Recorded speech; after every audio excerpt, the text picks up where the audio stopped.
Hello दोस्तों, आज की कहानी है एक थी वैश्या भाग 62। रवि चाहकर भी शिल्पा को भूल नहीं पा रहा था और इस हादसे के बाद तो उसके दिल में शिल्पा के लिए मोहब्बत और भी बढ़ गई थी, लेकिन अपनी बहन की खुशी के आगे मजबूर था। वह छत पर पलंग बिछाकर लेटा हुआ था और घुट घुट कर रो रहा था। रीना उसे चुप कर देख रही थी।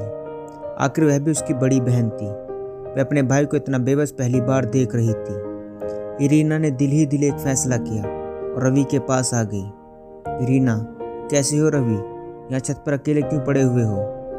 रवि, मैं ठीक हूँ, वह तो बस नीचे मुझे गर्मी लग रही थी इसलिए छत पर आकर लेट गया।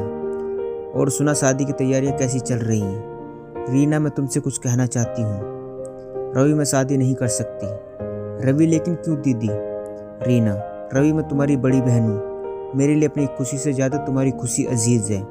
मैं इतनी स्वार्थी नहीं हो सकती कि तुम्हारी खुशियों का गला घोटकर अपनी खुशियों का महल खड़ा करूं। इसलिए मैंने फैसला लिया है कि मैं शादी करना ही नहीं चाहती। जब ही छत पर आ रही ज्योति देवी उन दोनों की सारी बातें सुन लेती है। ज्योति देवी, यह क्या बकवास कर रही हो?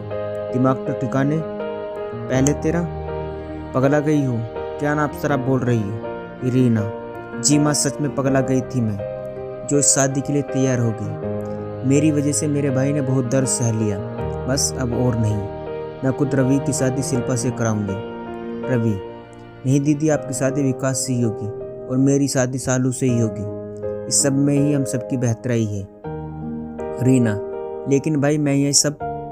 ज्योति देवी, अब लेकिन वेकिल कुछ नहीं। जब रवि कोई इस शादी से कोई आपत्ति नहीं है तो तू क्यों शादी को ठुकराना चाहती है? अच्छी तरह से जानती है तू, 90 रिश्ते तुझे ठुकरा कर जा चुके हैं। इतनी मुश्किल से विकास जैसा खूबसूरत नौजवान लड़का मिला है। अब तू क्यों अपनी खुशियों पर ग्रहण बनकर बैठना चाहती है? रीना, मैं ये सब रवि की खुशी की खातिर कर रही हूँ। ज्योति देवी, ऐसा करने के लिए तुमसे रवि ने बोला? रीना, नहीं माँ। ज्योति देवी, तो फिर क्यों यह सब नाटक कर रही हो? आइंदा से इस तरह का ख्याल अपने मन में भी मत लाना। क्या जवाब देंगे हम रिश्तेदारों को? सारे गांव में न्योता दे बैठे हैं। एक तो तेरे काले रंग की वजह से कहीं से रिश्ता नहीं आता। इतनी मुश्किल से रिश्ता हो पाया है। अगर लड़का भी हाथ से निकल गया तो हम किसी को मुंह दिखाने के काबिल नहीं रहेंगे। मैं तेरे आगे हाथ जोड़ती हूँ, तू ये शादी कर ले। रवि, दीदी माँ सही कह रही हैं, आपको शादी करनी चाहिए। आप अपनी ज़िंदगी में बहुत खुश रहेंगे क्योंकि आपको एक अच्छा जीवन साथी मिल जाएगा। रीना, मैं तो खुश रह लूँगी, लेकिन क्या तुम कभी सालू के साथ खुश रह सकोगी?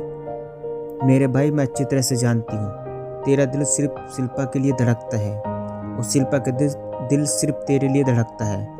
मैं तुम दोनों के प्यार के रास्ते में दीवार नहीं बनना चाहती। ज्योति देवी, एक लफ्ज़ और मुंह से निकाला ना तूने तो एक जोरदार थप्पड़ मारूंगी, यहाँ से सीधे नीचे जाकर गिरेगी। शिल्पा, शिल्पा, शिल्पा, क्या शिल्पा हो गई है? यह प्यार मोहब्बत की बातें सिर्फ फिल्मों में अच्छी लगती हैं। हकीकत से इस बातों का कोई लेना देना नहीं है। यह बात मत भूल कि शिल्पा अब किसी और की मंगेतर है, किसी और के घर की इज्जत बनने जा रही है। अब वह तो यही होगा कि तुम इस किस्से को यहीं पर ख़त्म कर दो, उसे उसकी ज़िंदगी खुश रहने दो और तुम अपनी ज़िंदगी में आगे बढ़ जाओ। इसी में सबकी भलाई है और शायद यही भगवान का फैसला है। सुबह का वक्त था। सुमन फर्श धो रही थी और महक वाइपर मार रही थी। कुसुम खाना बना रही थी। महक झुककर जैसे वाइपर मार रही थी, अचानक से उसकी चोली से एक मोबाइल निकलकर नीचे फर्श पर गिर जाता है। महक तुरंत उस मोबाइल को उठाने के लिए हाथ नीचे करती है। उससे पहले सुमन मोबाइल उठा लेती है और कहती है, अच्छा तो यह है वह भगवान जितने दिन भर तुम प्रार्थना करती रहती हो। महक, मेरा मोबाइल मुझे दे दो। सुमन, मेरी बहन, यह सब काम बहुत गलत है, तू उन चक्करों में मत पड़ो। कुसुम भी इस तरह पर राह पर चली थी तो जानती इस मोहब्बत से उसे कितना दर्द मिला। महक, कार्तिक बाकी लड़कों से अलग है, वह उस राक्षस सुमित जैसा नहीं है। सुमन, जब कुसुम को सुमित से प्यार हुआ था वो भी कहाँ जानती थी कि सुमित राक्षस है। मैं तेरी बड़ी बहन हूँ, तेरे अच्छे के लिए ही बोल रही हूँ। महक, मैं अपना अच्छा बुरा अच्छी तरह से जानती हूँ, इसलिए बेहतर यही होगा कि चुपचाप तुम मेरा मोबाइल मुझे वापस दे दो, नहीं तो अच्छा नहीं होगा। सुमन, अरे तू तो बड़ी हो गई, सब कुछ समझती है। वह तो हम ही पागल हैं जो तुझे छोटा और मासूम समझते हैं। अरे तू तो 1 मिनट पर धमकी पर उतर आई है। कहकर सुमन की आंखों में आंसू आ जाते हैं।